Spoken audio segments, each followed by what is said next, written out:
I'm a regular guy in my 30s. Like many kids, I discovered my moderate talent at the piano lessons. My parents sent me to when I was young.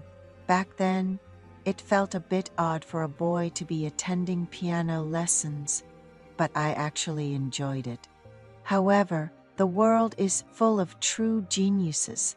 When I first started playing the piano, I entered competitions and won several awards. I got into an arts middle school, but soon realized I was out of my league. My family wasn't well off, so I never really had proper lessons. I eventually chose to transfer to a regular high school due to financial and skill issues. Looking back, I have many regrets. But at the time, I felt I had no other choice. Transferring to a regular high school actually eased my mind. I wasn't compared to others and just had to get by with my studies. My grades weren't great, but they were good enough to get into a local college, so I wasn't too worried about my future. As time went by, I graduated from college and got a job. Life felt monotonous until I joined a music club and started playing the piano again, which rejuvenated my spirit. I naturally became interested in piano tuning, which has become my current profession. I quit my tedious office job to learn piano tuning. Now, I run a small music store using all my savings. Although not many people come to buy instruments these days, most of my income comes from tuning pianos on site. One day, through a club member's referral, I ended up tuning a piano in an affluent neighborhood. It was quite a distance, but the lady of the house insisted on having me tune their piano, so I made time for the trip. That was the first time I saw such a grand house in real life.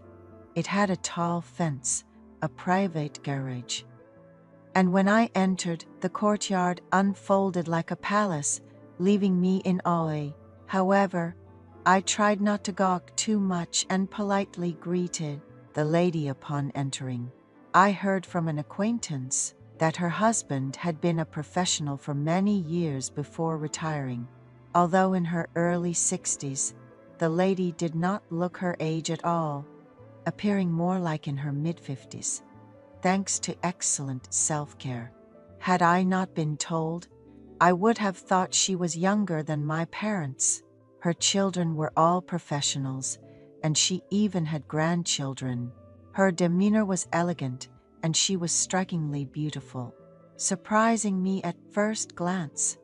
The luxurious house and the dignified lady quite impressed me, but I composed myself.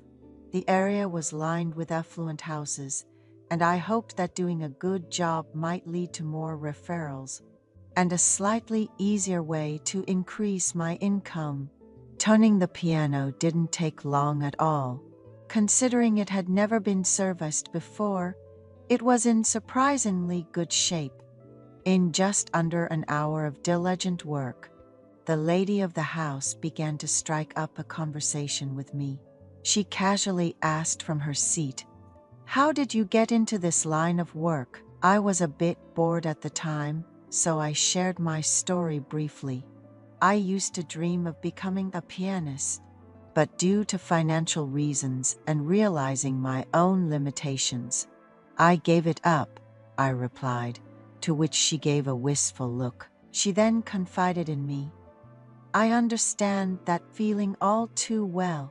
Back in my day, women were expected not to work once they got married. Despite my education, I never got the chance to use it, and that has been a regret of mine.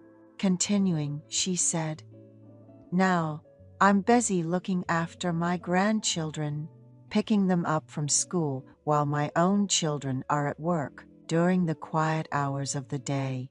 I often wonder what I'm living for," she sighed. Hearing this, I couldn't help but feel sorry for her.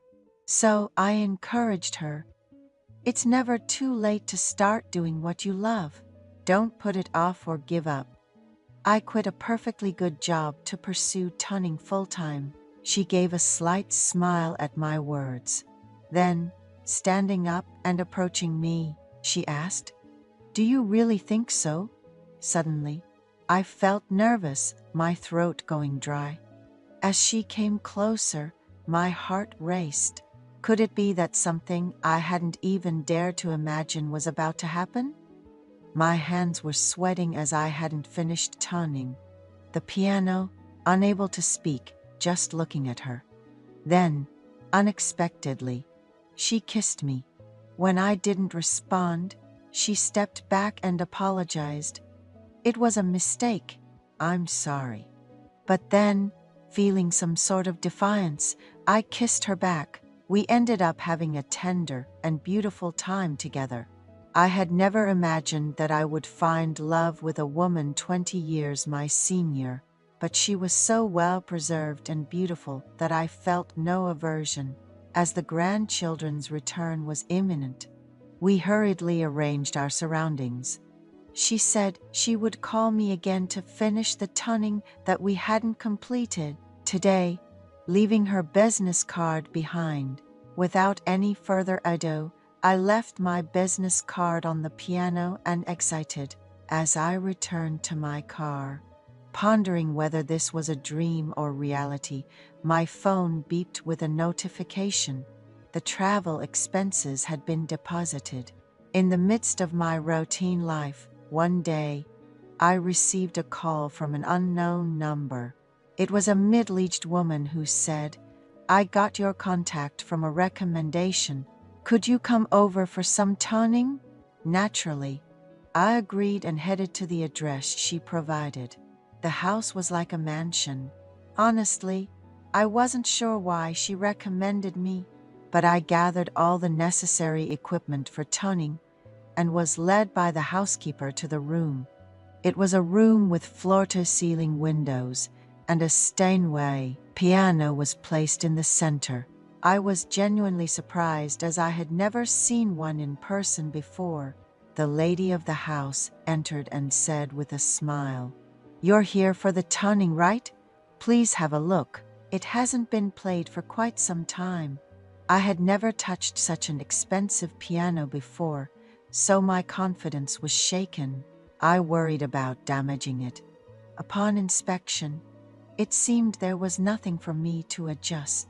As I looked around, nervous about potentially facing blame, my hands started to tremble slightly. The lady noticed and grabbed my hands, asking, "Why are you trembling?" Startled, I froze, but she pulled me to the piano and sat me down. She then started to describe a piece. "What's that song?" "It's by Mozart. It turned out to be the overture to the Marriage of Figaro." She asked if I could play it for her. Feeling like I couldn't refuse, I quickly searched for the sheet music on my phone and, with trembling hands, played the piano for the first time in ages. She sat right beside me, enjoying the piece, and at some point, rested her head on my shoulder, whispering, "Come once a month to maintain it. Even if there's nothing to fix, you can just play for me." Confused about her intentions, I replied, "I'm sorry, but I'm not familiar with such pianos and my tuning skills are inadequate. Perhaps it would be better to call someone else." She looked at me intently and then burst out laughing, saying, "You're more innocent than I thought." It wasn't like this with the lady next door. Jane, hitting the nail on the head. Realizing she knew everything, I was shocked and bowed, my head in worried silence. Lost for what to do next, the lady said, "If you come once a month, I'll make sure you're compensated well for the tuning. What do you say?" As she looked into my eyes, it was then I realized why she had called me, and once again, I crossed a line I shouldn't have. After that, occasionally, ladies from affluent households would request my tuning services. Often, when I visited their homes, The reasons were as I had anticipated. It was my first time realizing such a world existed, and initially I felt guilty. After all, I too had a family. However, as I began to receive more calls and spent secretive hours toning, my income grew significantly, rivaling that of many business owners. I expanded my instrument shop and even upgraded it, leaving the day-to-day operations to my employees while I went back to learning more about toning. Over time, my slight guilt faded away. Going out for toning a few times a week and spending a couple of hours became a routine, even boosting my confidence. Depending on the preferences of the ladies, I became more proactive and even started to enjoy these encounters. Bringing a substantial amount of money home made my wife happy too. Being able to buy my kids good toys without hesitation and afford their tuition made me feel proud. I know this shouldn't continue, but earning money and meeting these beautiful ladies has been quite enjoyable. Although this phase might end someday, I intend to savor this unexpected fortune in my life a bit longer.